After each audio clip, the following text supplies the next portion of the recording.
Hello audience, in this video we're going to finish up the roof wood.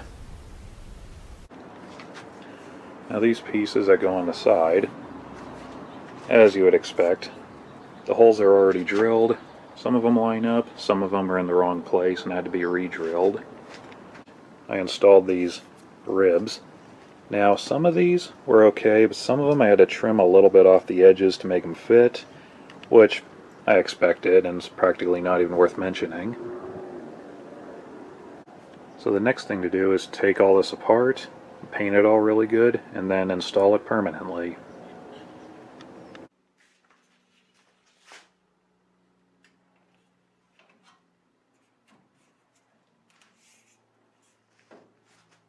And now the last thing to do with the wood is have to put a nail in all these holes all the way around the body.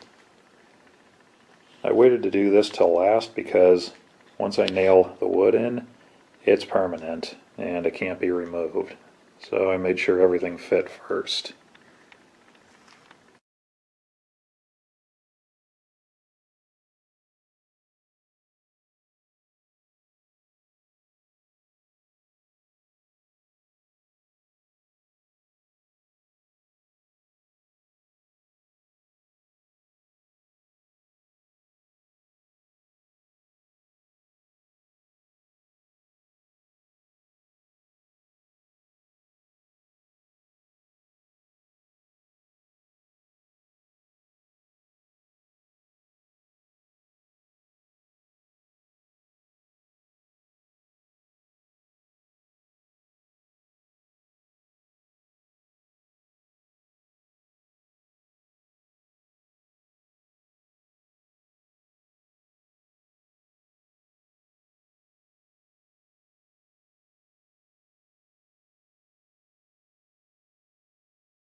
And now the roof wood is finished, which was a big step forward, so now we can move on to something else.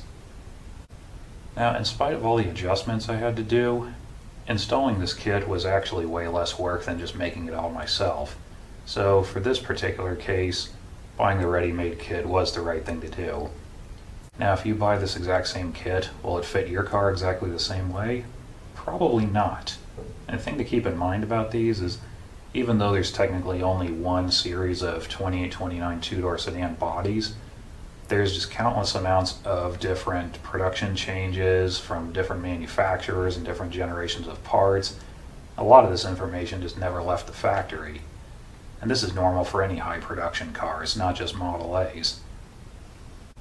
And in addition to that, these cars are 90 years old. A lot of them have been in serious collisions or have been rolled over and have been patched together any way they can, and they're dimensionally not what they were originally. So you can't just make one part that fits one particular body perfectly and assume it's going to fit all the others perfectly.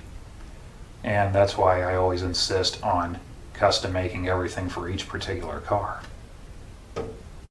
So now we're starting the refinishing on this. Now we've started with coating it with an epoxy primer surfacer.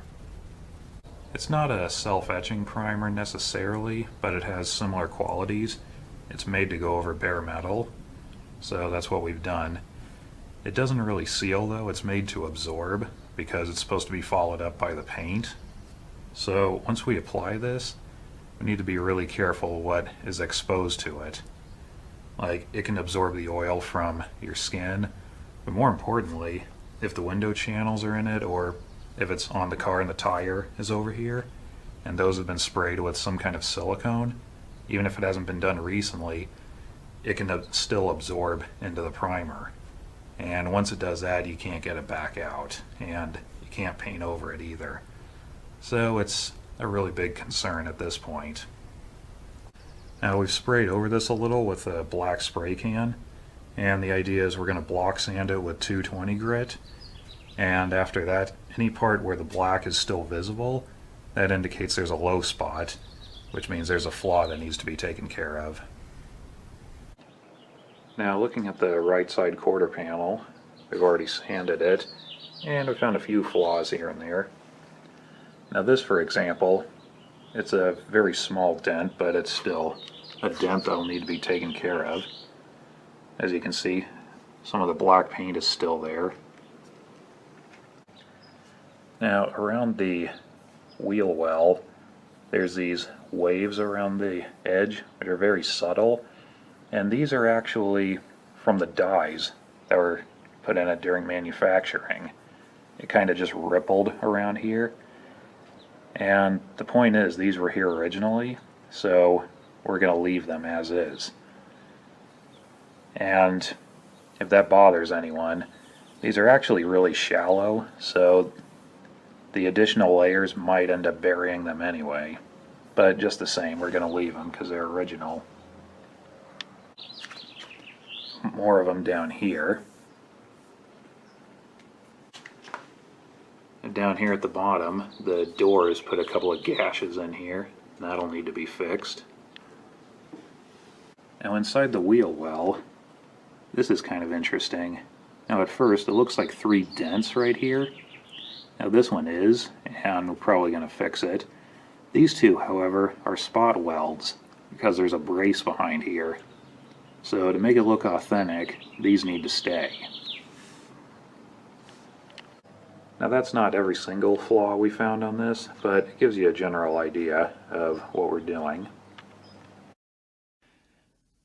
Even though we're not building this car for blue ribbon judging, it's worth mentioning that the judging standards do have rules on the finish quality of the sheet metal.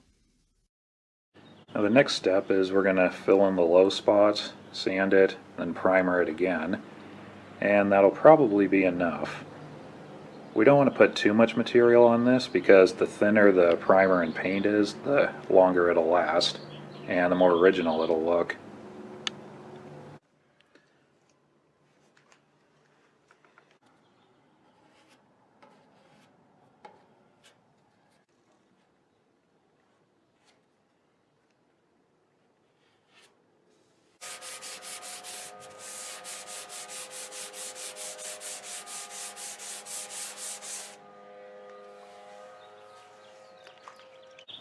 And now we gave it another coat of primer. And as you can see, there's the spot welds, but we filled in the rest of it. So the next step is to sand it with 400 grit.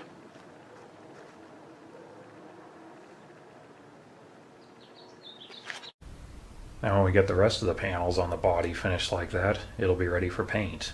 And when that'll be, I'm not entirely sure, but in the meantime, we managed to paint the cowl section.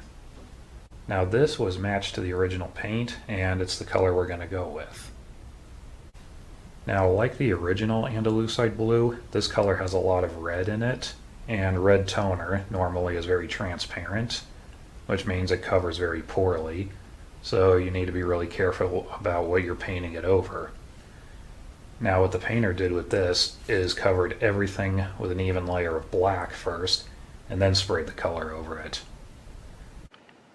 Now this was all painted with base coat clear coat urethane, and an important thing to keep in mind is there's actually 3 different finishes on this.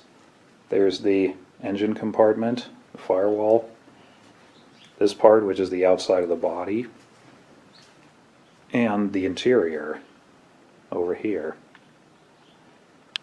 Now they first painted the interior part, and they laid this over so that the face of the tank and the firewall was facing up, so that gravity was working for us. And we sprayed enough on the face of the tank to buff it out a little bit. Now the firewall, we can't sand and buff that because that would be over restored. So it's important we don't have too much orange peel on it. So we had it, like I said, laying so this was facing up, and just put an even coat of clear on it and kind of mixed it and sprayed it in such a way to where it leaves kind of kind of smooth, kind of not finish, to kind of resemble the finish of the old lacquer. The firewall from the engine side was next to get painted. I like the inside, we laid it over so that firewall was facing up. And again, I mixed up the paint so it kind of laid on kind of smooth but kind of not. And made sure to keep a really thin layer on it because we didn't want to bury the texture of the metal, which is another important thing. These firewalls originally, they were pretty grainy and they have like creases and ripples in them from manufacturing. And if you want to make it look authentic, all that has got to be visible when it's done, because they didn't put all that much paint on here originally. Again, it kind of simulates just a really light coat of lacquer that was never buffed out like they looked like originally. And just to show you how thin the layer of paint really is, we didn't bury the manufacturing date on the fuel tank. You can still see it clearly. The last part is the outside. Now this got the most attention because this is the most visible when it's done. And we painted it with it standing upright like this. And it was painted with a color coat, clear coat. We let it dry for a couple of weeks, sanded it down with 600 grit, clear coated it again, and then sanded it with 2000 grit and buffed it. And it's looking pretty good. This is the finish we're going to have on the rest of the body from the outside. And next we'll take the chassis apart and see what that needs.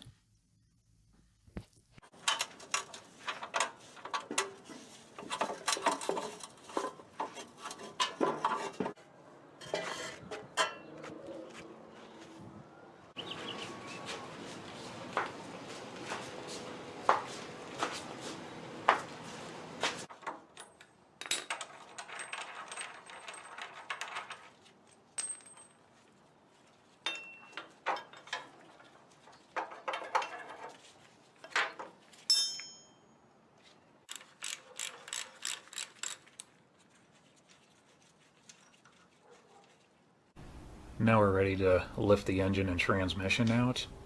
Now the way I do these is I run a chain from one of the manifold bolt holes on one side to one of the water inlet bolt holes on the other side.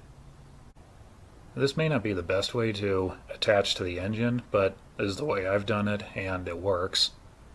Now the most common thing I've seen people use is there's an eyelet you can bolt on the number 3 spark plug hole and hoist it from that.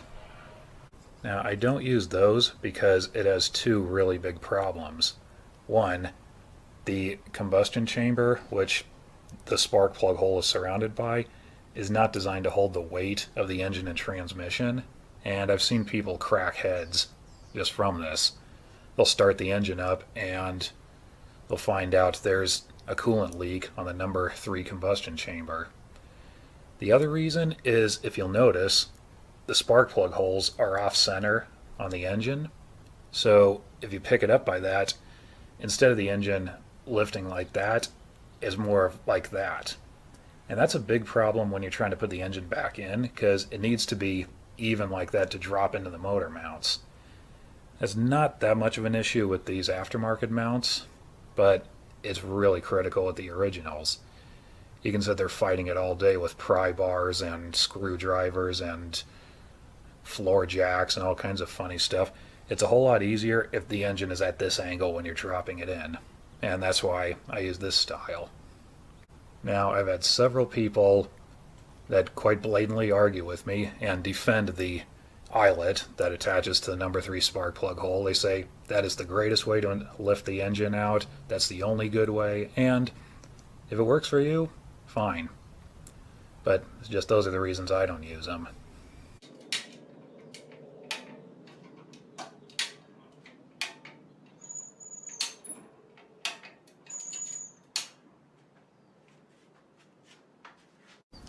As many years as I've worked on these cars, I should be able to remember that the front radius rod is attached to the bell housing.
Got it.